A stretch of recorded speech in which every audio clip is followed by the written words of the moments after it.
Bom dia, Shalom. Hoje, terça-feira, dia 10 de março de 2026, Oséias da manhã, em nome de Jesus. Amém? Filipenses 3, 13 e 14, enquanto você abre, nós vamos orar, em nome de Jesus. Pai querido, eu quero te agradecer e te louvar por esta manhã, nós estarmos aqui na tua presença, crendo na tua graça, na tua misericórdia, no teu amor, naquilo que o Senhor tem, ó Pai amado, reservado para as nossas vidas. Nos ajuda, Pai, para que em todas as coisas possamos te agradecer, possamos depender de Ti, possamos glorificar o Teu nome, e que assim, ó Pai, nós possamos ir adiante, em nome de Jesus. Que Teu nome seja glorificado e exaltado nas nossas vidas. Que o sangue do Cordeiro nos represente em todo o tempo, em nome de Jesus. Amém e amém. Amém? Filipenses 3, 13 vai falar assim: Irmãos, quanto a mim, não julgo havê-lo alcançado, mas uma coisa faço, esquecendo-me das coisas que para trás ficam e avançando para as que estão diante de mim, prossigo para o alvo, para o prêmio da soberana vocação de Deus em Cristo Jesus. Amém? Esses dias nós estávamos aqui em casa, conversando sobre algumas coisas e prestando atenção nos nossos comportamentos, na vida das pessoas, nas nossas próprias vidas. Podemos entender o quanto nós ficamos enroscados e o quanto tempo nós ficamos enroscados exatamente nas mesmas coisas. Se você fizer aí um pensamento sobre a tua própria vida, você vai ver há quantos anos você está falando exatamente a mesma coisa. Está enroscado nos mesmos lugares, falando dos mesmos ambientes, trabalhando com os mesmos problemas, e nós estamos, então, alimentando isso de uma forma equivocada, onde nós temos que aniquilar esse negócio. Tem que dar um jeito de dar um ponto final, de dar realmente um, um fim nesse assunto, porque nós não vamos sair do lugar. Entenda que existem coisas nas nossas vidas, Shalom, bom dia, irmã Xena. Existem coisas nas nossas vidas que nós não vamos sair do lugar. Nós vamos ficar sempre enroscados nas mesmas coisas, como nós estamos há anos. Não são dias, meses, horas, anos e anos e anos, uma vida inteira enroscado. Eu fiquei enroscado nas mesmas coisas muitos anos, porque na verdade aquilo faz parte da nossa vida, aquilo é nosso dia a dia. Como que nós vamos sair disso? Como que nós vamos mudar esse quadro? Como que nós vamos reverter essa situação? Então nós precisamos entender que nós vamos ter que renovar nossa mente em Cristo. Nós vamos ter que deixar para trás as coisas que para trás ficam, no sentido de falar, eu não vou mais conviver com isso. Eu não quero, não interessa se foi bom, se foi ruim, porque às vezes nós estamos falando de coisa boa, mas que também já passou, que também não faz mais parte da nossa vida hoje. Foi algo que nós fizemos lá atrás, que nós ganhamos, que nós tínhamos um bom trabalho, tínhamos uma situação melhor na igreja, como irmão, na família, tínhamos, sei lá, você vai ter uma lista muitas vezes de coisas boas, mas tá bom, acabou isso daí. E nós vamos ter que entender que também as listas ruins das coisas também acabaram. E é claro que nós temos situações que são muito graves, que nós não temos, não é simples assim, falar, eu vou sair e acabou. Mas há um chamamento de Deus para a minha vida e para a tua vida, para que nós comecemos a tomar uma decisão. E a primeira decisão a ser tomada é justamente parar de alimentar esse mundo, é parar de dar voz para esse mundo, é parar de renovar aquilo que está acontecendo na minha vida e na tua vida todos os dias, falando as mesmas coisas. Quantas vezes, quantas milhares de vezes nós conversamos aqui em casa, eu e minha esposa, os mesmos assuntos, para chegarmos aonde? Em lugar nenhum. Porque as feridas eram as mesmas, os traumas eram os mesmos, as cobranças eram as mesmas, as dificuldades também eram as mesmas. E a pergunta é: quanto tempo nós gastamos em oração para tratarmos esse assunto? Você percebe que quando as coisas acontecem, por exemplo, agora a guerra lá que está acontecendo, a outra guerra que está acontecendo, e tudo que vai aparecendo, nós gastamos às vezes muito tempo olhando, estudando, nos informando, falando sobre o assunto, pregando sobre o assunto, mas nós não gastamos um minuto da nossa preciosa vida, que está a cada segundo indo embora, para fazermos uma oração. Presta atenção na tua vida e faça agora um outro levantamento. Depois que você percebe o quanto você está enroscado em alguma coisa, perceba o quanto você não está orando por esta coisa. Então se torna cada vez mais um assunto inútil. Shalom, pastora, bom dia. Se pelo menos nós aventássemos o assunto para a oração, para tomarmos uma atitude espiritual a respeito daquilo, teria uma valia, teria uma serventia, seria algo bom de nós estarmos fazendo. Mas ainda para piorar a situação, além de estamos enroscados falando a mesma coisa, nós estamos ainda sem tomar uma atitude nenhuma, sem tomar atitude de oração.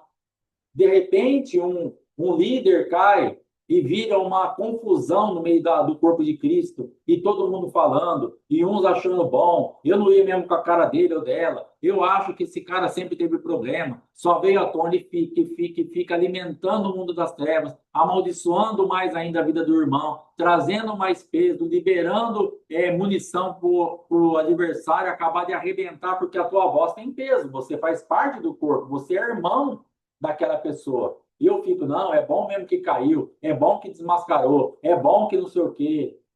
E nós ficamos alimentando o mundo espiritual. E não gastamos um segundo para falar, Senhor, tenha misericórdia, que essa vida possa se refazer. Eu não sei o que está certo, o que está errado. As informações estão chegando, o que é verdade, o que é mentira, mas em nome de Jesus, visita e do resto fecharmos a boca. Porque, irmãos, nós não temos nenhum conhecimento, shalom, bom dia, nós não temos muito conhecimento, o conhecimento dessas coisas da internet, nós não sabemos nada. Somos facilmente iludidos pelas notícias, pelas coisas, porque as pessoas postam o que elas querem postar. Então, quanto, na verdade, das coisas que chegam até os nossos ouvidos através da internet que são verdade? Quantas pessoas que estão aí no Instagram, no Facebook e nas redes sociais de uma forma geral, colocando vídeos, dancinhas, beijinhos, abraçado com o esposo, rindo com filhos, mas que depois você vai conhecer a vida da pessoa, aquilo lá está só na rede social. Mas para quem olha, a pessoa está bem, porque ela está abraçando, ela está rindo, ela está beijando, ela está ali, está uma maravilha. Aí depois, se você for ver realmente, conhecer o bastidor da vida da pessoa, a vida dela está uma bagunça. Não tem relacionamento com esse marido, com essa esposa, com esse filho, com esse irmão, com essa igreja. Mas lá na foto da igreja está com a cabecinha assim, está com a cabecinha assim, está com o pezinho levantado, levanta o ombrinho, faz carinha. Entendeu? Tudo carinha de paisagem, mas na verdade, é só a foto. É só o que nós estamos vendo nas imagens, é só o vídeo. E a mesma coisa quando chegam as notícias, você não sabe. Ah, porque fez, porque mentiu, porque roubou, porque adulterou, porque abusou, tá? Tudo isso aí, mas não, eu tenho certeza, eu chequei, é tudo verdade. Beleza. E o que você orou por essa situação? O que você declarou de palavra para trazer uma saída para o mundo espiritual tão caótico dessa pessoa que agora foi pega pelo adversário de uma vez por todas, caiu no seu próprio pecado, o seu pecado o achou, e de repente Deus foi tratando com essa pessoa, foi trazendo uma chance dela mudar, ela não mudou e agora a bomba estoura. Porque nós temos visto demais isso. Deus, irmãos, ele é muito zeloso. Deus, ele é muito amoroso. Ele quer tratar as coisas da nossa vida dentro da nossa casa. A minha vida, ela é tão exposta e ela é tão vista em muitos lugares aí por tudo que nós já falamos. Porque, primeiro, que nosso testemunho ele precisa ser falado para que pessoas sejam atingidas, que as pessoas são atingidas por isso. E segundo, porque muita coisa Deus permitiu de exposição, porque eu não me deixei tratar dentro de casa. Coisas que Deus queria tratar aqui, eu, minha esposa, o Mateus, no máximo, mais um irmãozinho de confiança, e acabou o assunto por aí. Mas nós não queremos, eu não queria. Aí a bomba estoura. Aí a família inteira fica sabendo, a igreja fica sabendo, a cidade fica sabendo, o país fica sabendo, agora uma parte do mundo está sabendo. Mas era para ser uma coisinha tão fácil de ser tratada aqui, com amor, com carinho, com cuidado, Alexandre. Ó, Alexandre, vai por aqui. Alexandre, mas não queria. Então, você e eu precisamos entender que essa pessoa ela está numa situação muito difícil. E agora é hora de nós estarmos orando por ela, não acrescentando palavras de maldição, de peso, de condenação, de acusação. de nos alegrarmos com isso, de achar que realmente, tá vendo, eu tinha discernimento, porque eu sabia que essa pessoa não era grande coisa. Então nós temos que parar com isso. E nós estamos enroscados nesses lugares, na sua família, na sua casa, na sua vida financeira, na sua vida ministerial. Para de falar das mesmas coisas, para de gastar fôlego de vida, que é para adorar a Deus, que é para buscar o Senhor, que é para fazer coisas úteis. Paremos de gastar o nosso fôlego de vida preciosa, o tempo que nós temos nessa terra para ficar enroscado na mesma coisa. Ontem a apóstola falou a respeito do disco de vinil, que ficava ali, enroscava aquele negócio, ficava, e ficava, e ficava. Enquanto não fosse um abençoado lá para limpar a agulha, ou para passar ali, também nos achamos melhores, achamos que nós não faríamos isso. Quantas vezes nós ouvimos as pessoas falando, eu não faria isso, eu não agiria dessa forma. Pessoas que são muito, se consideram muito justas, muito corretas, é um perigo. Porque ela olha para o outro e fala, eu jamais faria isso. Eu não sei ser assim. Eu não sei fazer desse jeito. E a pessoa acaba julgando, medindo, e depois vai cair no mesmo buraco, vai cair na mesma coisa. Como nós temos visto, às vezes, tão perto. Irmãozinhos aqui, que aqui do artigo cara, eu não sei como que a pessoa compra e não paga. Eu não sei como que a pessoa passa um cartão, se sabe que ela não pode pagar. Eu não sei se é assim. Eu não consigo fazer isso. Eu tenho controle da minha vida, eu sei o que eu estou fazendo, eu só compro o que eu posso. E passado não muito tempo, conversando com o mesmo irmão, estou com 3 cartões estourados, minha vida virou uma bagunça, por que isso, por que aquilo, por quê? Ele não sabe fazer aquilo. Ele não sabe, ele não entende por quê, mas ele está no mesmo lugar, porque ele julgou, porque ele mediu, porque ele falou mal do outro, ele falou que o outro era descontrolado, era compulsivo na compra, e era isso, era aquilo, e tudo aquilo veio sobre a vida dele. Ele é honesto? É. Ele é correto? É. Ele quer fazer as coisas certas? Quer, mas fugiu o seu controle. E Deus permite que isso aconteça para que eu e você vejamos que nós não somos tanta coisa. Então, nós nos achamos muito melhores e começamos ainda a correr esse perigo. Como a apóstola pôs aí, geralmente nós julgamos porque nós nos achamos melhores. E daqui a pouco nós corremos o sério risco de cairmos no mesmo lugar, de estarmos fazendo a mesma coisa, porque nós estaremos medindo, e com a medida que nós vamos medir, com a que nós vamos julgar, nós vamos ser julgados. Isso daí não tem para onde escapar. E aí nós vemos, de repente, grandes pessoas depois caindo também, de tanto que falou do outro, de tanto que mediu o outro, de tanto que falou que eu não faria, que é isso, que é aquilo. Na minha vida, irmãos, eu falei uma coisa uma vez, dentre tantas besteiras que eu falei, mas eu fui na casa de um parente e eu perguntei, tá tudo bem e tal? Falei assim, tá, mas as crianças querem pão, eu não tenho dinheiro, tá meio complicado, tal, tal. Peguei meu carro, fui na padaria, comprei o pão, levei lá na casa desse parente, dessa parente minha, entreguei lá o pão, só que eu pensei assim, sobre o marido dela. O cara tem que ser muito ruim de serviço para não ter dinheiro para comprar 10 pãozinhos, 10 pãezinhos. Muito ruim de serviço. Na época eu estava trabalhando, eu tinha o meu açougue, eu tinha dinheiro para comprar pão, estava tudo bem. Aquela vida enroladona, que todo mundo sabe, mas para comprar 10 pãezinhos eu tinha. Eu era bom de serviço. E o cara tem que ser ruim. Beleza. Liberei essa palavra, depois de um tempo eu me converti, não era convertido, depois me converti. Ou se eu fosse convertido, estava bem no comecinho. E passado muito tempo, um dia eu estou passando em frente de um bar, de um lugar que tem no balcão um cartaz da Coca-Cola, e na época eu gostava muito de Coca, e aquela garrafa, aquela KS de 290 ml, que era a melhor Coca que tinha, aquela garrafa toda suadinha assim, e eu olhei aquela vontade de tomar aquela Coca e eu não tinha um centavo. Morando de favor na casa da minha mãe, quebrado, moído, estraçalhado, não tinha um centavo. Eu nem sei onde eu estava indo naquele dia. Eu olhei aquele cartaz, olhei e falei, meu Deus, que vontade de tomar uma Coca. Aí sabe o que eu ouvi? Tem que ser muito ruim de serviço para não ter dinheiro para comprar uma Coca, que hoje deve custar 4, 5 reais. Na época era menos de R$ 1. Mas eu não tinha. Isso aí 26 anos atrás. Ah, mas Deus então se vingou de você? Deus lançou no teu rosto? Não. Deus só permitiu que eu ouvisse a minha própria voz. Deus só ouviu que tivesse um espelhamento, só permitiu que tivesse um espelhamento. Deus só permitiu que viesse à tona aquilo que eu julguei, que eu desprezei na vida daquele homem que trabalhava, fazia as coisas dele, mas não tinha dinheiro para comprar os 10 pães. Mas ele não era ruim de serviço. Mas eu julguei ele. Eu falei, tem que ser muito ruim de serviço.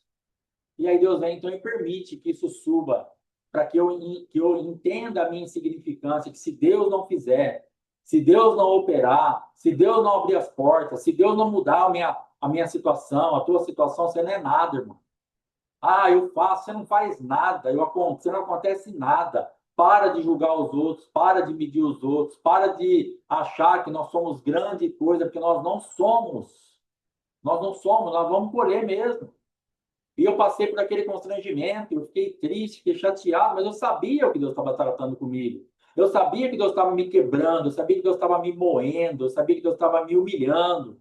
Que Deus estava fazendo eu perceber que eu ser bom de serviço não ia adiantar nada, tanto é que eu não arrumava serviço.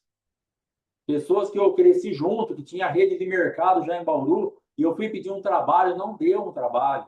Precisando de açougueiro, ele não me empregou, porque a porta estava fechada por Deus, não era pelo homem. Você pode ser capaz, você pode ser entendido, você pode ser sabido, sabida, bonita, feia, você pode ser o que você quiser. Se a porta estiver fechada, irmão, esquece. Se Deus fechar a porta, está fechada e acabou. Mas também se Deus abrir a porta, está aberta e acabou. Não tem demônio, não tem inferno, não tem Satanás que vai mudar esse quadro. Agora, não insista em abrir uma porta que Deus fechou, porque está fechada, acabou. Entenda isso. Então, naquele momento, Deus estava me moendo, eu tinha que ficar naquela situação. Todas as vezes que eu saí para trabalhar, que eu insisti, que eu acabei arrumando alguma coisa, foi pior para mim. Todas as vezes. Até Deus me tirar daquela situação, todas as vezes eu voltei para casa com dívida, voltei para casa, não adiantou nada, porque não era aquilo. Entenda que você está passando essa situação para você reconhecer, quanto mais rápido você reconhecer o teu pecado, você se arrepender na profundidade que você pecou, você limpar o mundo espiritual que lhe é desfavorável hoje, mais rápido você vai sair disso. Não tente fazer isso na força do teu braço, não tente fazer isso no teu entendimento. Não, eu vou trabalhar, eu vou fazer um empréstimo. Não, você só vai angariar dívida, mais vergonha, mais dor, mais gente te cobrando. Porque esse é o quadro. Porque a dívida, ela começa assim, ó, presta atenção que eu sou perito nisso. Eu vivi 40 anos endividado. Então eu sei muito bem do que eu estou falando. A dívida, você faz algo, você contrai uma dívida. E você contrai uma dívida quando está tudo bem, você contrai uma dívida na instituição que te cobre menos juro. Isso é o óbvio. Então você vai lá, você está tudo bem, você está com o seu nome limpo, você está com sua vida tranquila, você está com um score lá bom. Então você vai e faz um empréstimo. Um empréstimo pessoal, um capital de giro, um BNDES na empresa, qualquer coisa. Um juro melhor, porque você está bem. Você faz um projeto, você faz um monte de coisa aí que tem, e aí você paga um juro baixo, você empresta aquilo, você vai trabalhando. Só que, de repente, nessa rota que você está tentando fazer as coisas do jeito que você quer, de repente você começa bem, como o filho pródigo. Você está abastado, você tem moral, você tem dinheiro, você tem crédito, você é bem visto, você está limpo, bem arrumado, você tem nome, está tudo bem. Então, está todo mundo te aplaudindo. Tá todo mundo indo atrás de você, tá todo mundo querendo. Quando você tá bem, irmãos, tá tudo tranquilo. Aí você vai no banco, não, empréstimo. Você vai no outro empréstimo, aí você faz. Só que depois a conta começa a chegar. O filho pródigo, quanto mais longe ele foi ficando de casa, a conta foi chegando. Quanto mais longe ele foi ficando de casa, tem uma representação espiritual. Não é só ele gastar a herança, mas ele estava gastando a paternidade, ele estava gastando a proteção. Não tem nada a ver com o dinheiro só. O dinheiro era só uma representação física e visível do que estava por dentro. Ele estava gastando a sua própria vida, aquilo que ele tinha de ambiente de proteção, de segurança, ele estava gastando e ficando cada vez mais longe do pai, cada vez mais longe do irmão, cada vez mais longe da comida, da cama, do quarto. Ele foi se distanciando. O dinheiro aqui não quer dizer muita coisa. O que quer dizer aqui na vida do filho pródigo é o que ele estava acontecendo e que ele não percebia. O nosso problema não é o que nós estamos vendo, é o que está gerando, o que gerou dentro de nós para nós estarmos manifestando o que nós estamos vendo. E aí eu vou no banco. Por que eu fui no banco? Por que eu fiz aquele empréstimo? Porque eu queria construir um mercado 4 vezes maior do que Deus mandou eu construir. Por que eu quis acessar um crédito da terra incompatível com o crédito que eu tinha no céu? O que tinha de ambição, o que tinha de cobiça, o que tinha de carência dentro de mim que eu precisava provar para as pessoas que eu era mais do que Deus estava falando que eu era. Então, tudo isso é sondagem que nós precisamos fazer. Tudo isso nós precisamos ver para que nós saiamos desses lugares, enroscados nos mesmos lugares, nos mesmos buracos. E aí eu vou, faço empréstimo. E essa rota, no começo, irmãos, é tranquila. É muito gostoso até. Você vai lá na Caixa Econômica, aí você passa lá o teu nome. A Caixa Econômica vasculha a sua vida inteira. Aí ela perde uma certidão negativa de impostos que você tem, o seu nome está limpo, o seu score está alto, você é aprovado aqui, aprovado, ai, que satisfação, e que coisa linda, e você vai. E você está saindo da proteção, não tem nada a ver com o crédito que você tem, com o que você pode comprar. Eu construí o salão está aqui. Eu fiz o empréstimo, o dinheiro caiu na minha conta. Deus não interveio nisso, ele não paralisou isso.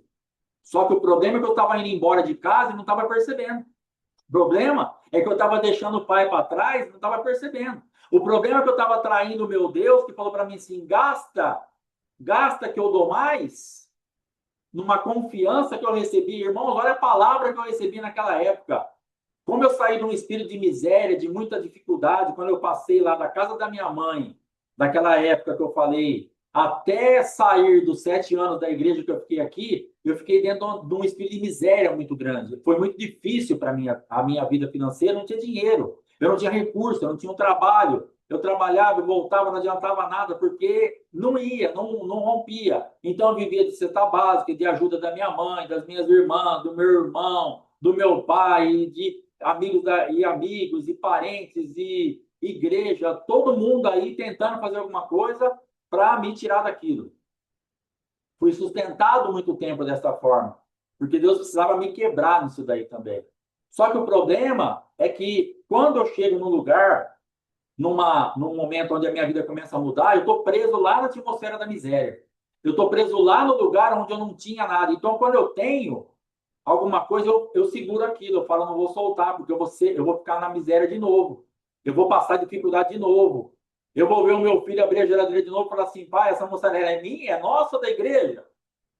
É da igreja, filho. E ele fechar a mussarela. E o meu filho falar depois assim para mim: pai, sabe o que aconteceu? Eu tinha tanta vontade de comer mussarela e eu não podia porque era da igreja, que tinha vez que a mãe fazia pãozinho com margarina, não era nem manteiga, e ela fritava e eu comia e tinha o sabor de mussarela. Você entende o que eu estou falando? Então, você fica preso naquilo, fala: meu Deus, eu não vou ter mussarela para o meu filho de novo, eu vou segurar. E aí Deus precisou falar comigo, falou: cara, gasta que eu dou mais. Eu confio em você, filho. O pai confia em você. Eu sei que você é responsável, eu sei que você vai gastar até o ponto que você tem uma coerência e o pai vai te ajudar. Pode gastar. Vai, faz as suas coisas agora. Você não está mais na miséria. As coisas mudaram, saíram daquela situação. Você agora vai trabalhar, vai colher, vai comer o teu fruto. E eu comecei a viver essa vida. Eu comecei a ver Deus me suprindo. Eu gastava, Deus dava mais dentro de uma coisa que estava liberado para eu fazer. E aí Deus vem então e me dá esse mapa. Gasta 150, 180, 200 mil no máximo, constrói um negócio novo, começa um mini mercado, mora no fundo, e ele me dá um crédito nessa terra, e ele fala: gasta que o pai dá mais. Gasta 200 mil que o pai paga, o pai te ajuda, o pai está com você. E eu vou e gasto 500 e pouco, 600 mil. Isso em 2010, irmãos. Hoje já é muito dinheiro, naquela época era muito dinheiro mesmo. E eu gastei 3 vezes mais do que eu tinha autorização do céu para gastar. E esse é o nosso problema. E aí nós entramos na rota do endividamento. Mas o endividamento não foi o meu maior problema. O meu maior problema foi sair da paternidade. O meu maior problema foi sair daquela voz, deixar aquela voz para trás, como o filho pródigo deixou o pai para trás e foi gastando, gastando, gastando. Gastando a proteção, gastando o amor, gastando o afago de teu pai. E eu fiz exatamente essa rota. E aí depois começam os problemas. Porque aí o endividamento vem. E quando você vai fazer um segundo empréstimo para pagar o primeiro empréstimo, ainda eu tenho crédito, ainda meu nome está limpo, mas o meu score já não está tão alto. O banco já está fazendo uma outra leitura da minha vida. Ele já está mais apertado, a situação dele já está mais difícil. Vamos cobrar mais juro, porque ele vai ter que pagar. E aí eu já consigo um segundo empréstimo com mais juro do que o primeiro. E aí eu pago o primeiro, já fico com o segundo, e eu vou para o terceiro, para o quarto. Cheguei a pegar de agiota, graças a Deus, por pouco tempo, com o juro aí é uma coisa absurda, porque o agiota é o fim da linha. Você já não tem mais crédito em lugar nenhum, você no desespero vai lá no agiota e pega aquilo.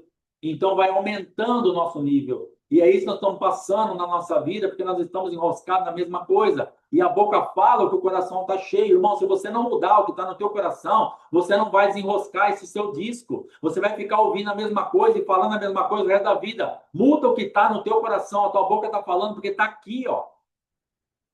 A minha boca fala porque não tem outra coisa para falar. Eu já fiz teste de tentar desmentir a palavra de Deus. Falei, eu vou conversar com a minha esposa por um tempo e eu vou falar o que eu quero falar para que eu desminta essa palavra. Não vou falar o que está cheio a minha vida, meu coração. Vou falar o que eu quero. E eu não consegui. Tenta fazer isso para você ver. Tenta conversar por um tempo. Você até começa falando o que você quer, mas daqui a pouco você está falando que a boca está cheia do que está cheio do seu coração, não tem como sair disso, é palavra de Deus, e não falha, não mente, não muda, é isso que vai acontecer na nossa vida, infelizmente não tem o que fazer. Então você está falando hoje, então você tem exatamente um mapa da tua vida na tua mão, o que você está falando? É o que está no teu coração. Apóstolo, mas eu falo muita coisa feia, então no teu coração tem muita coisa feia. Eu falo muita coisa de tristeza, de mágoa, de tristeza, de dor, de machucadura, de abuso. Então, o que está no teu coração? Precisa limpar o coração para você poder falar. Não adianta você só decidir, eu quero falar diferente, tá bom, entendi, apóstolo. A partir de hoje eu vou falar coisa diferente. Não, vai limpar o teu coração. Vai pedir perdão, vai ser perdoado, vai limpar a tua vida, vai mudar aqui dentro para que as coisas realmente comecem a ser visitadas de uma forma aonde você vai entender que você precisa sair desse lugar, aonde você e eu estamos enroscados nesses lugares por anos, anos e anos, e nós estamos só nos distanciando do Pai. Ao invés de conversarmos algo saudável, conversarmos algo para cura, conversarmos algo realmente para estarmos livres, libertos, sarados, para mudar o que está aqui dentro, e a gente passar a falar, sim, vão germinar, não tem como. São sementes, e a semente ela tem, você não adianta, eu estou falando aqui, mas é só para desabafar, isso aí não vai ter nada a ver com o mundo espiritual. Não existe isso é conversa para boi dormir. Você vai falar, e é exatamente isso, é semente, ela vai germinar. Você vai falar, isso vai frutificar na tua vida, como está frutificando, você está vendo que está frutificando. Então, isso que está acontecendo na minha vida e na tua vida, nós precisamos entender, eu vou mudar o que está aqui. A minha boca está falando o que está no meu coração. Eu vou mudar isso. Eu vou mudar minha vida, irmão. Nós precisamos mudar a nossa rota profética. Nós precisamos começar a nos abençoar, abençoar as pessoas que estão ao nosso redor. Quantas vezes eu amaldiçoei a minha esposa com as mesmas cobranças, acusações, condenações, desconfianças. Sempre, a minha vida toda fazendo isso. Por quê? Porque tinha um histórico de desconfiança que eu fui trazendo, atualizando. Eu atualizava todo dia, como se ela estivesse fazendo algo que eu precisasse desconfiar dela todo o tempo. Então, o que acontece? Eu estou renovando. É como se ela tivesse feito algo para me machucar, para me trair de alguma forma, hoje. E eu vou e lanço tudo sobre ela. E ela já pediu perdão, ela já se arrependeu, ela já não é mais aquela pessoa, ela já está livre daquela regência, mas não adianta. Você está falando de coisas hoje que a pessoa que te fez isso, ou você mesmo, você nem existe mais isso, mas é renovado pelo adversário porque o teu coração não foi limpo disso. A tua essência, a tua alma está cheia disso, e você fala do que isso, então você precisa falar, você presta atenção. Você encontra uma pessoa depois de 15 anos, 20 anos, 30 anos, crente ou não crente, você começa a conversar com ela. Se você conhecia um pouco da vida dela, ela está falando a mesma coisa. É incrível. Parece que você conversou com ela antes de ontem. Mas faz 20 anos que você não conversa. Aí você encontra a pessoa no mercado, qualquer lugar, e a pessoa começa a conversar. E você vai ouvir o quê? A mesma coisa que ela conversou com você há 20 anos atrás.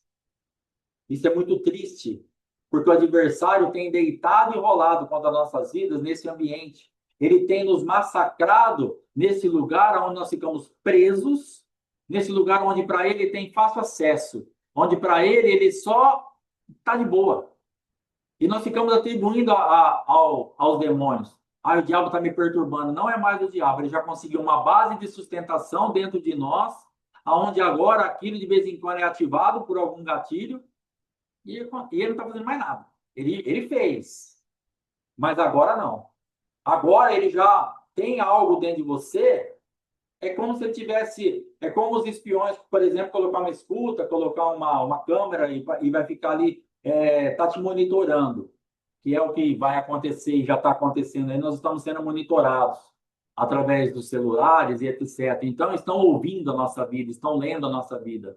Mas agora não precisam mais nada, porque o celular já está implantado. Agora, ele já está. O sistema já está aqui, ó. Então, eu estou falando aqui, ó. Provavelmente, se alguém quiser, se algum sistema quiser, se alguma coisa, está me ouvindo aqui, ó. Tranquilo. Mas agora não está fazendo mais nada, já instalou isso. Então, Satanás, ele já sabe que tem instalado dentro de você como se fosse um chip, como se fosse uma, uma base mesmo, um fundamento que foi colocado na minha vida e na tua vida. Então, nós começamos a falar, nós até queremos. Você percebe isso? Você quer ter uma vida diferente, mas você não consegue, porque não foi tirado do seu coração. Então, você quer falar outra coisa, você quer viver de outro jeito, você quer ficar livre daquela regência perturbadora, mas você vê, ó, passa um tempinho, às vezes você tem um refrigério de uma semana, os que têm mais sorte de um mês, os que têm mais sorte ainda de 6 meses. Aí você respira aliviado e fala, cara, graças a Deus, faz 6 meses que meu marido não fala disso, que eu não falo disso, que eu não escuto mais isso, acabou. E daqui a pouco, brota. Porque estava silenciado por um tempo. Mas a base está lá. O negócio está, então tem que remover. Você tem que orar, eu tenho que orar, falar, Satanás, em nome de Jesus, toma tudo isso aqui que é seu. Alma, seja limpa. Meu coração, seja limpo desses assuntos. Eu não quero mais isso, já passei por isso. Vou deixar para trás o que para trás fica. Eu não quero mais saber dessas coisas. Eu não quero mais estar enroscado nisso. Eu não quero mais estar nesse ambiente onde as coisas têm me sufocado, têm me roubado, têm me prendido e eu tenho deixado meu pai para trás. Eu quero ficar em casa. Irmão, nós temos que ficar em casa. Porque quanto mais nós nos distanciamos de casa, mais vergonha a gente passa. Como eu passei vergonha de 2010, 11 até há 2 anos atrás aí. Muita vergonha. Foram 12, 13 anos de muita vergonha. Vergonha diante da família, diante da sociedade, diante dessa cidade. Essa cidade é um ovo. Duartina tem 11 mil habitantes. Tem essa cidade pequena que todo mundo fica sabendo da sua vida. Todo mundo fica sabendo. É literalmente a cidade inteira falando da sua vida quando acontece alguma coisa. Então ficou a cidade inteira falando ele quebrou de novo. Ele montou um mercadão lá, mas aí, ó, não foi para frente, não sai do lugar. Agora tá com o açougue lá, fechou de novo. Agora foi para Bauru, fechou de novo, parou, vendeu, não dá certo. Esse cara não vai para frente, não sai do lugar. A igreja fechou de novo, já abriu outra. Porque a cidade é pequenininha, então é muita vergonha. Então foram anos de vergonha que você pode estar passando na tua vida. E as pessoas falam, de novo, essa briga com o marido de novo, essa situação financeira de novo, essa situação na igreja de novo. Pessoas que ficam mudando de galho em galho, igreja em igreja, não se deixa tratar por Deus, não deixa mudar e tá no mesmo lugar, falando as mesmas coisas, as mesmas lamúrias, e daqui a pouco não tá bom, porque aquela liderança para ela já não é suficiente, porque aquela liderança já ouviu tudo que ela tinha que falar, agora precisa de uma outra liderança nova para eu falar tudo de novo. Aí também já ouviu, eu vou dar uma, agora eu tô tudo de novo. E fica nessa repetição maldita, falando as mesmas coisas, sem sair do lugar, porque ela precisa se esvaziar daquilo. Então, a gente percebe que certas pessoas correm da liderança quando ela já começa a ter um tempo de caminhada, porque ela já não tem mais nada para me falar. Só que ela precisa falar. O que adianta ela falar para mim se ela já falou tudo? Ela vai fazer o quê? Ela vai procurar outra liderança. Ela vai procurar um outro pastoreio, uma outra paternidade, porque ela precisa começar do zero, porque ela está desesperada para falar aquilo, ela não tem para quem falar, e ela então a pessoa procura outro lugar, outro ouvido, e ela vai falar tudo novamente. Aí ela vai ser aconselhada, ela vai ser orientada, vão orar com ela.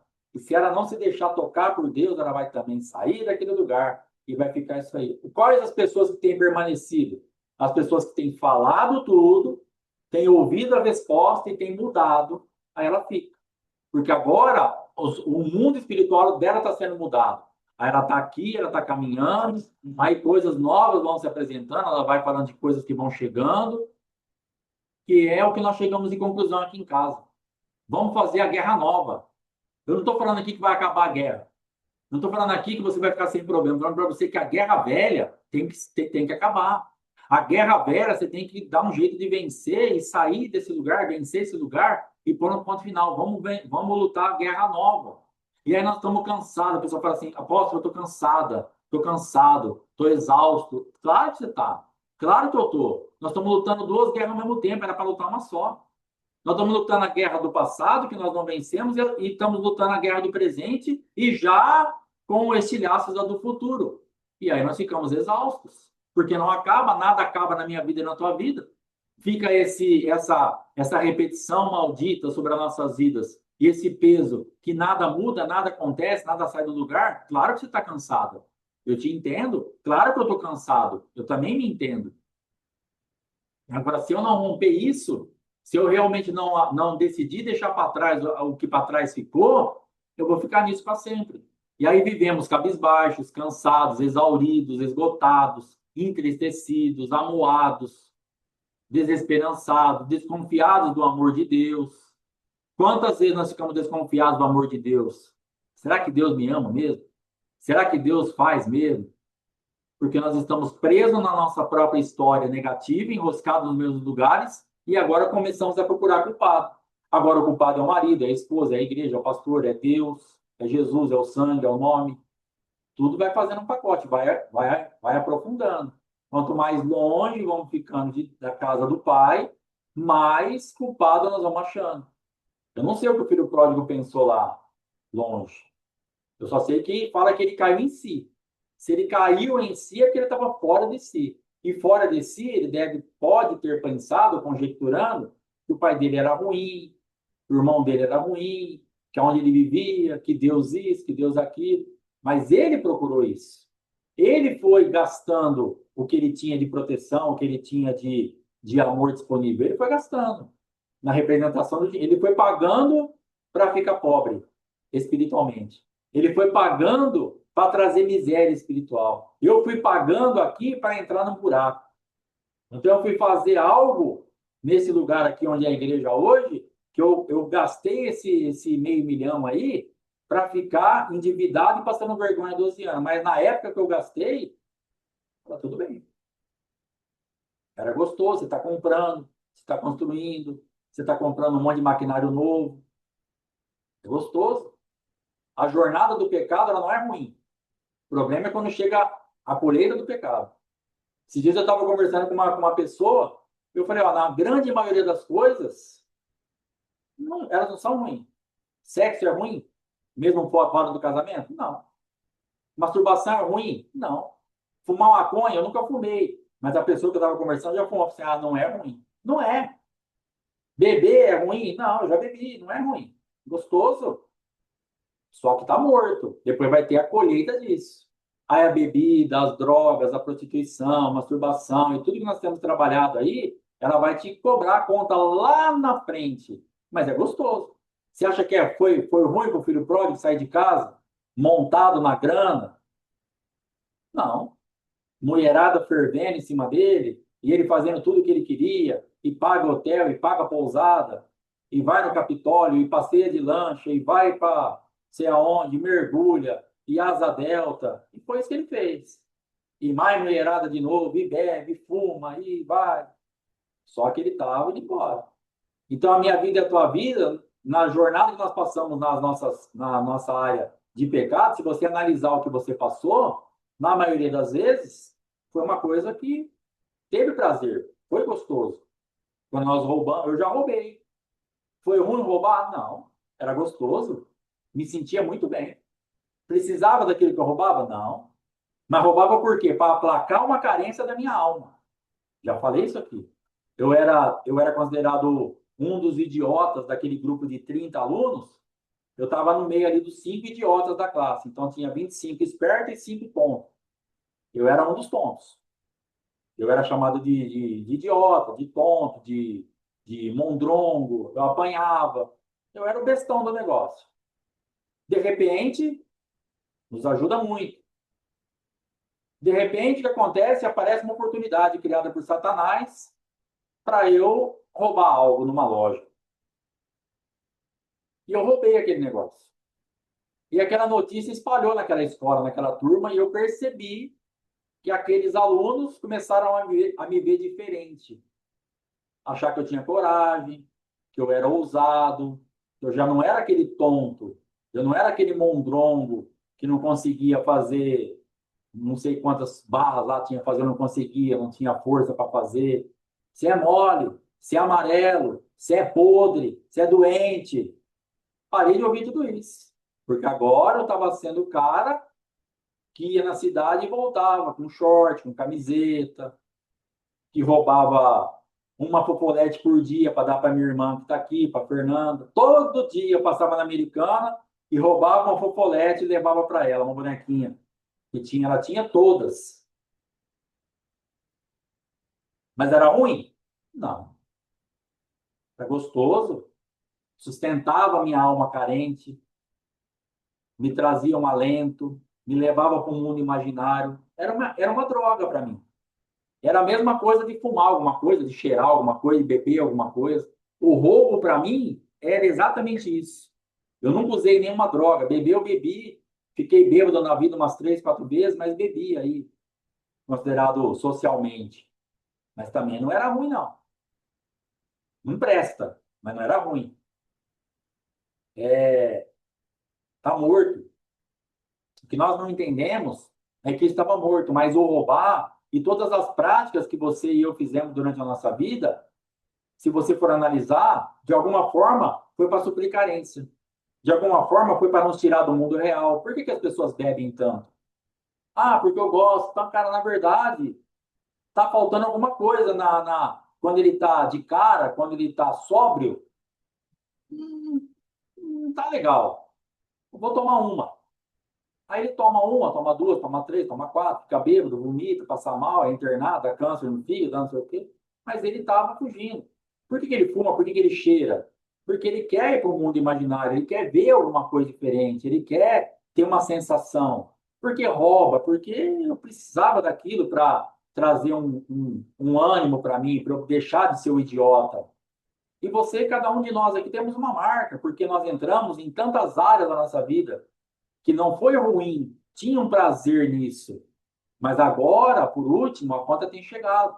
Então, para o filho pródigo foi assim, para a minha vida aqui foi assim na parte do mercado. Nessa mudança, a trajetória até abrir e eu perceber no primeiro mês que eu já estava quebrado, não foi ruim, não. É gostoso, você chega na loja, compra lá 70, 80, 100 mil reais de material, o vendedor fica todo empolgado, as pessoas te observando, e você se sente o cara. Você passa lá o cartão, ou passa, na época não tinha Pix, você faz a transferência, parcela, dá cheque, sei lá o que eu fazia para comprar. Tava tudo uma maravilha. Agora eu vou abrir um mercado, eu vou vender, eu vou pagar tudo isso. Só que não foi assim que aconteceu. E na tua vida também, muitas coisas não foi assim que aconteceu. Mas e agora? Agora eu vou ficar enroscado nesse mercado aqui? Vou ficar falando disso de uma forma que vai ficar atualizando isso toda vez, o meu fracasso, quantas vezes eu quebrei, quanto engano mesmo, meu Deus, tenha misericórdia. E aí eu vou ficar atualizando isso, você vai ficar atualizando os seus fracassos, as suas derrotas, as suas dores, até quando, irmão? Até quando, irmão? Ah, mas é que aquele tempo foi muito bom e eu gosto. Não, para com esse saudosismo, com esse masoquismo. Você está se torturando com algo que era bom, com algo que você foi, com algo que você teve, com algo que você, sei lá. Você já não tem mais o marido, você já não tem mais a empresa, você já não tem mais o ministério, você já não tem mais aquela vida financeira. Sei lá o que você não tem, mas vai se alegrar com o que você tem. Vai realmente fazer algo que você possa estar acessando aquilo que você tem, sendo feliz com isso. Hoje, na madrugada, nós estávamos orando a respeito disso, coisas que nós ficamos falando muitas vezes para quem não está afim de ouvir, para quem não está afim de chorar com você. Então, para de gastar seu tempo com pessoas que não estão querendo ouvir a tua voz, que não estão realmente querendo. Você tem buscado em quê? A oração da madrugada foi baseado nisso. O que você pensa em primeiro lugar? Quem você tem é, buscado, aquele que vem em primeiro lugar na tua vida? É o Senhor Jesus Cristo? É o teu Pai? É o Espírito Santo? Ah, não é. É o banco, é o esposo, é a esposa, é o pastor. Irmãos, cada um tem uma função, cada um tem uma jurisdição, mas tudo isso tem que ser passado pela cruz. Não venha buscar alguma coisa nas nossas vidas, como os teus pais espirituais, sem antes passar por Cristo. Não sou eu a tua fonte, é Cristo. Ah, mas você é meu pai espiritual, você é meu pastor. Tá, eu sou, eu quero fazer essa função, estou aqui para isso. A minha chamada é essa, tá tudo bem, mas você não tem que pensar em mim ou na apóstola Fátima no primeiro momento, quando a guerra chegar. Primeiro é Deus, primeiro é Cristo, primeiro são as manifestações de Deus a teu favor. Depois, ele vai te encaminhar. Depois que você conversar com ele, depois que você orar, aí pode ser que você já resolva ali, ou pode ser que ele te encaminhe, converse com os seus pais naturais, com seus pais espirituais, com seus pastores. Converse com o teu irmão, vai no banco, vai negociar aqui. É depois, mas não antes. E sabe o que tem acontecido nas nossas vidas? Nós temos buscado primeiro a resposta nos homens, nas instituições, que é o que nós oramos. Estamos totalmente feridos com isso. Sabe por quê? Porque os homens, eles fecham a porta na nossa cara. As instituições, elas fecham a porta na nossa cara. Geralmente, as pessoas vão auxiliar quem está dando lucro para ela. Eu lembro que quando eu comecei o comércio, uma situação tão difícil, que para comprar uma caixinha de suquete, quem não conhece, é um suquinho como Tang, para comprar uma caixinha daquela, que vem 15 sucos para vender, eu precisava pensar umas 300 vezes o sabor que eu ia comprar, porque eu tinha dinheiro para comprar uma caixinha só para pôr para vender. Então, se eu comprasse de tangerina, de maracujá, eu estava enrolado, porque demora muito para vender. Então eu comprava de laranja, comprava de. Era dois, três sabores ali que eu podia comprar, porque era uma coisa que vendia. Porque eu precisava vender logo aquilo e pegar o dinheiro para comprar outra. E ninguém me dava nada. Como lá, mesmo na uva, como na parte lá do filho pródigo. Olhando lá, ele cai em si, ele estava com fome, ninguém lhe dava nada. E ele deseja comer as alfarrobas que os porcos comiam. Então ninguém me ofereceu nada naquela época. Cara, eu vou te dar uma caixinha de suco de bonificação para te ajudar. Claro que não. Eu estou comprando uma só, como é que ele vai me dar uma? Ele vai ter prejuízo. Agora, quando eu cresci, quando eu fiquei mais forte, que eu já não precisava mais dessa ajuda, aí começa a chegar a ajuda. Ó, você vai comprar aqui 10 caixas, eu vou te dar uma. Você vai fazer não sei o quê, eu vou fazer eu vou fazer aquilo. Vem o tipo de bonificação, groselha é uma bomba, mas uva e morango vende. Morango vende, mas groselha também é ruim. Aí o que acontece? A pessoa vem e ela começa a te dar, ela não está te dando. Você está dando para ela primeiro. Aí ela está te dando um pedacinho para te incentivar para você ficar presa e continuar comprando dela. Ela não está te ajudando, é uma entrelinhas violenta, nojenta. E é assim que funciona o negócio. Então, quando você bate numa porta, entenda que geralmente essa porta vai estar fechada para você. Por quê? Porque não é uma porta que Deus está te levando. E aí o que acontece? A pessoa ela vai querer te ajudar se ela está sendo ajudada, se ela vai ter lucro. E se ela tiver qualquer risco, ela vai bater a porta na tua cara. Por isso que você fala assim, eu não consigo entender. Eu ajudei tanto essa pessoa quando eu precisei, ela falou que não podia, que não dava. Eu sei que ela podia, eu sei que ela tinha, mas porque ela não quer correr risco. Ela estava aliançada com você enquanto você ajudava ou enquanto ela tava te dando alguma coisa que você devolvia. Agora que você está numa situação mais difícil, some todo mundo. Sabe quando você quebra? Você já teve casa com piscina? Eu já tive casa com piscina. Então, de domingo, ia um monte de gente lá. Aí eu tinha casa, eu tinha piscina, eu fazia o churrasco, levava bebida, que estava tudo bem para mim. Aí um monte de gente lá comia, bebia, fazíamos o churrasco, de boa. Eu quebrei, quando eu fechei o mercado, o outro mercado, já outra história, já lá atrás, há 40 anos atrás quase. Aí eu continuei com a casa com a piscina. Só que eu já não tinha mais dinheiro para fazer churrasco, para levar bebida. Aí as pessoas vão embora, sabe por quê? Fala, cara, se eu for lá, eu vou ter que levar alguma coisa. E pior que isso, se eu for lá, eu levo, e vai que ele me pede dinheiro emprestado. Vai que ele me pede, porque agora ele está quebrado. Então não eram meus amigos. Eles estavam comendo nas minhas costas, nadando na minha piscina, enquanto eu estava bancando. Quando a porta se fechou, vai procurar essas pessoas para você ver, ah, não posso, não tem. Mas você fez um monte de coisa para ela. Então, para de bater na porta errada, vai bater na porta de Jesus Cristo. Você está sendo machucado, ferido, que você está batendo na porta errada. Você está batendo na porta de quem não tem nada para te oferecer. Depois que você bater na porta de Jesus Cristo, ele vai te encaminhar na porta que você tem que ir. E aí, se essa pessoa te der uma negativa, mesmo ele mandando você ir lá, você vai estar blindado e protegida no amor dele. Aí você vai estar numa outra história. Porque às vezes ele pode nos encaminhar e a porta pode se fechar. Fala, agora não entendi nada, apóstolo. Eu não posso ir direto na pessoa, na instituição, porque a porta vai estar, eu posso me machucar. Eu vou buscar de Deus e a porta, e eu também posso, você pode encontrar uma porta fechada, que aí Deus vai permitir para trabalhar alguma coisa na tua vida. É uma outra situação, é uma outra circunstância. Mas você não vai estar indo lá de peito aberto, agora você vai ter uma palavra. Se foi lá, a porta fechou, você foi no banco, não saiu o empréstimo, você foi no pastor, ele não te deu atenção, ele não chorou com você, não tem problema. Você vai voltar e falar, Senhor, não deu certo, tá? Me dá uma outra estratégia. Aí, de repente, ele mesmo te visita, te cura, porque você está sendo humilde, está se humilhando diante do Senhor. Aquela porta fechou, ele abre outra. Aquela porta que você achava que ia ser a sua solução está totalmente fechada, porque nós temos essa tendência. Pensa para você ver. Nós temos uma tendência natural. E o que tem acontecido na minha vida, por exemplo, agora, nesses últimos anos, nos 3 anos que eu estou no ministério? Às vezes, irmãos, acontece coisa, você fala, cara, a saída vai vir daqui. Lê do engano. A saída vem da onde eu nem sei, nem conheço. Já teve oferta que chegou na nossa conta e nós não sabemos nem quem é. A gente vê um nome lá, Leandro do Amaral. Eu olho para minha esposa e falo, amor, caiu um pix aqui, ó, Leandro do Amaral. Você sabe quem é? Não sei. Você procura na lista, você entra na Nozés e procura Leandro do Amaral, não tem. Você vai, não tem, não existe. Essa pessoa não tem, nunca falou comigo, eu não sei quem é.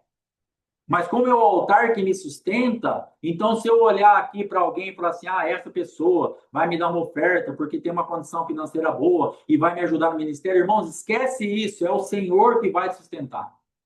No começo do ministério, eu lembro que eu fiz algo, eu mandei assim para os meus filhos, né? Eu tenho só o Mateus de filho, mas eu tenho pessoas que eu considero filhos. Eu mandei para o Fernando Bertoso, que hoje está conosco aqui. Eu mandei para o Rurik Júnior Batista. E eu mandei para o Mateus. E eu mandei para o apóstolo Éder, meu pai espiritual. Eu lembro que eu mandei mensagem para os 4. E eu falei assim para eles: eu falei, ó, hoje nós vamos começar o ministério. É o nosso primeiro dia de ministério. E eu quero contar com o apoio de vocês.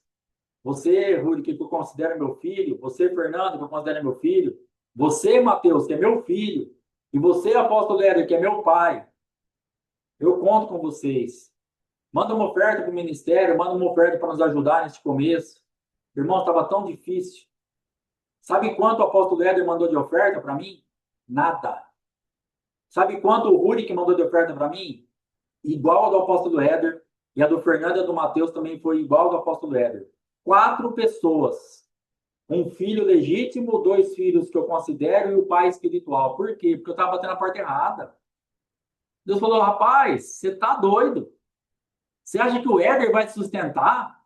Você acha que o Mateus vai te mandar? Eu te sustento. Eu sou o teu altar, filho, é o pai. A sua conversa é com o pai, sai disso. Eu levanto o Leandro do Amaral, que você nunca viu na tua vida, mas o Mateus não vai te mandar um centavo, porque eu não vou deixar. Nem resposta eu recebi. Nem falando assim, pai, ó, infelizmente, a situação não está muito boa. Deus te abençoe. Mateus crente, homem de Deus. Na época na bola de neve, na pegada com Jesus. Nem para me mandar uma oração, falar, pai, nada. Por causa dele, não por causa minha. Essa porta está fechada não é por causa da pessoa, é por causa sua, que está na carne, indo atrás de um lugar que Deus não está mandando você ir. Eu estava na carne, eu estava no medo, eu estava na desconfiança, eu estava na incredulidade. E sem fé, irmãos, é impossível agradar a Deus. Sem fé, você não chega em lugar nenhum. Para de bater na porta errada. Para de bater na porta chorando na pessoa que não está afim de chorar com você. Para! Em nome de Jesus, saia disso. Para! Então, nenhum dos três e nem o apóstolo Éder fizeram nada por mim, naquilo que eu queria, porque eu estava esperando no homem. O apóstolo Éder está errado? Não. O Mateus está errado também? Não. Nem o Rurik, nem o Fernando Bertoso. Eu estou errado. Eu estava errado. Minha esposa estava fora disso. E eu peguei palavra, viu? Peguei palavra para os três filhos e peguei uma palavra do meu pai espiritual. Não pensa que eu fui assim no aleatório, não. Mandei palavra, tudo respaldadinho, tudo bem amarradinho. Falei, cara, vai vir alguma coisa, aleluia, glória a Deus, rebaixo o decanabaixai. Oferta chegando, papai. E eu só esperando o Pix. Vai, tontinho, fica esperando o Pix. Na cadeia que vai vir Pix. Não tem negócio desse, não existe isso daí. Por quê? Nós estamos batendo na porta errada. Ah, agora vai vir o amor, vai. Fica esperando.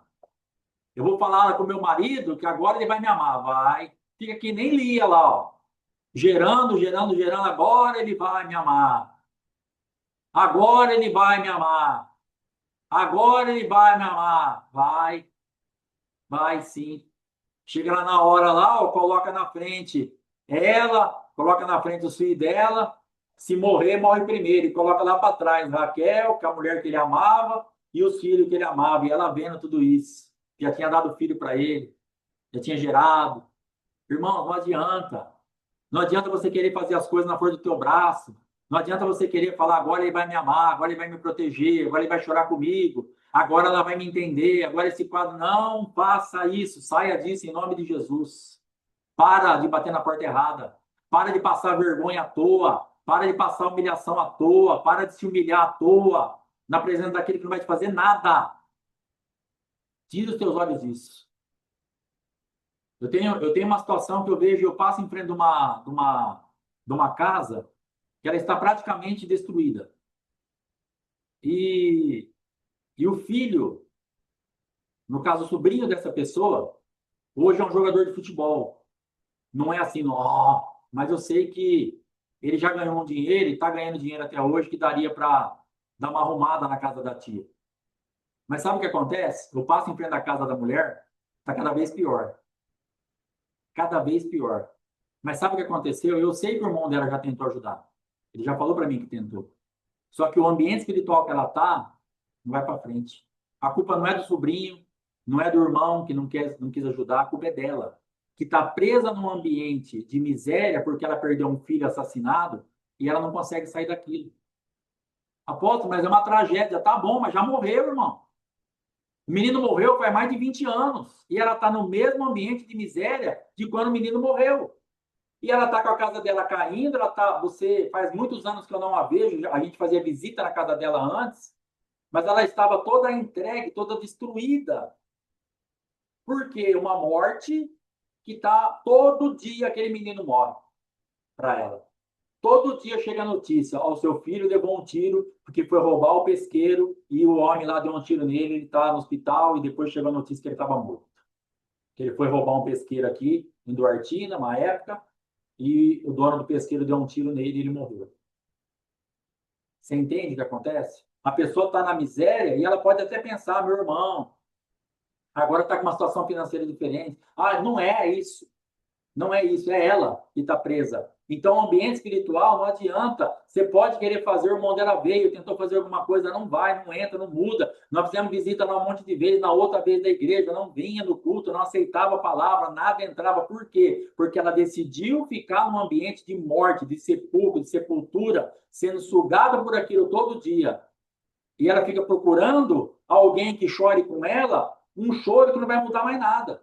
Ela já chorou, ela já fez, ela já foi na justiça, ela já viu o homem sendo preso, depois sendo. Ela já fez tudo que podia fazer. Agora é hora de sair desse lugar. Então, por favor, em nome de Jesus, o conselho que eu te dou hoje, saia desses ambientes. Deixa para trás o que para trás ficou. Para de bater na porta errada e vai adiante, irmãos. Saia desse ambiente em nome de Jesus. Te abençoo para que a tua mente abra, para que você entenda que você tem que mudar o que está no teu coração, para que você fale coisas diferentes, para que você pare de nutrir esse mundo tão cruel que te assolou por tanto tempo. Vai desfrutar de coisas novas, vai falar de coisas novas, vai fazer projetos, vai viver, vai fazer a guerra atual, em nome de Jesus, vai se renovar no Senhor e que você tenha uma vida completamente destravada. Eu te abençoo para que você esteja livre para ter uma vida destravada. Deixa o morto enterrar seus mortos. Exatamente isso. Para, sai disso. Deixa os mortos e as mortes para trás. Vamos embora. Vamos voltar para a terra, vamos ver o que tem para nós, vamos encontrar o Boaz, vamos encontrar o remidor, vamos viver.